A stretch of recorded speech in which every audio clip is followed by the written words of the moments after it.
Hello दोस्तों, स्वागत है आप सबका हमारे YouTube channel trade like a pro trader पे। आज इस वीडियो में हम देखेंगे जुलाई में किन किन स्टॉक्स का लॉक इन पीरियड एंड हो रहा है। तो चलिए शुरू करते हैं वीडियो को। लॉक इन क्या है? आखिर ये आईपो लॉक इन क्या होता है?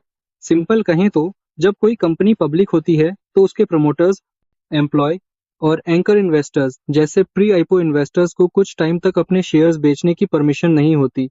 ये पीरियड 1 महीने से कई साल तक का हो सकता है। ये कंपनी के लिस्ट होते ही एकदम से बिकवाली रोकने के लिए होता है। ये नियम मार्केट को स्टेबल रखने और नए आईपीओ में इन्वेस्टर्स का भरोसा बनाए रखने में हेल्प करता है।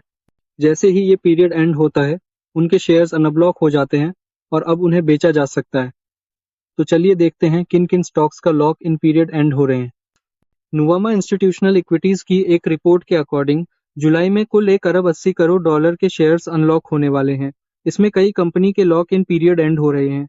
इनमें एंकर इन्वेस्टर्स के साथ साथ प्रमोटर्स और दूसरे प्री आईपी शेयर होल्डर्स की बी होल्डिंग्स भी शामिल हैं, जो मार्केट में एक बीबीए सप्लाई बम्प ला सकती हैं। ये हैं वो कंपनी जिनके शेयर्स जुलाई में अनब्लॉक हो रहे हैं। पहला है स्कोडा ट्यूब्स, करीब $5,000 के शेयर्स। दूसरा है एरिस इंड्रा सॉल्यूशंस, लगभग $10,000 के शेयर्स। तीसरा है ओसवाल पंप्स, करीब $27,000 के शेयर्स। चौथा है आरबीजेड ज्वेलर्स, लगभग $14,000 के शेयर्स। पांचवा है वराज आयरन एंड स्टील, करीब $37,000 के शेयर्स। छठा है मेडी असिस्ट हेल्थ केयर, रफली $82,000 के शेयर्स। सातवां है सनस्टार लिमिटेड, करीब $46,000 के शेयर्स।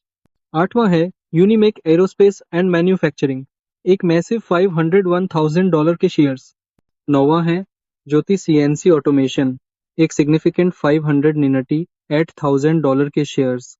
10वां है स्टैंडर्ड ग्लास लाइनिंग टेक, लगभग $259,000 के शेयर्स। 11वां है क्वाड्रेंट फ्यूचर टेक, करीब $123,000 के शेयर्स। 12वां है लक्ष्मी डेंटल, लगभग $105,000 के शेयर्स। 13वां है इंडो फार्म इक्विपमेंट, रफली $53,000 के शेयर्स। इन्वेस्टर्स के लिए इसका क्या मतलब है? भले ही बड़ी क्वांटिटी में शेयर्स अनब्लॉक हो रहे हो, इसका मतलब ये नहीं कि ये सभी बेच दिए जाएंगे। कई लॉन्ग टर्म इन्वेस्टर्स अपनी होल्डिंग्स बनाए रख सकते हैं, लेकिन मार्केट में सप्लाई बढ़ने से शॉर्ट टर्म में इन स्टॉक्स की कीमतों पर असर पड़ सकता है। ये बढ़ी हुई सप्लाई कभी कभी इन स्टॉक्स में शॉर्ट टर्म वोलेटिलिटी या प्राइस एडजस्टमेंट्स ला सकती है। एक्सपर्ट सलाह देते हैं कि इन्वेस्टर्स इन स्टॉक्स पर नजर रखें और अपनी रिसर्च के बाद ही कोई फैसला लें। जुलाई में इन कंपनी पर अपनी नज़र जरूर रखें।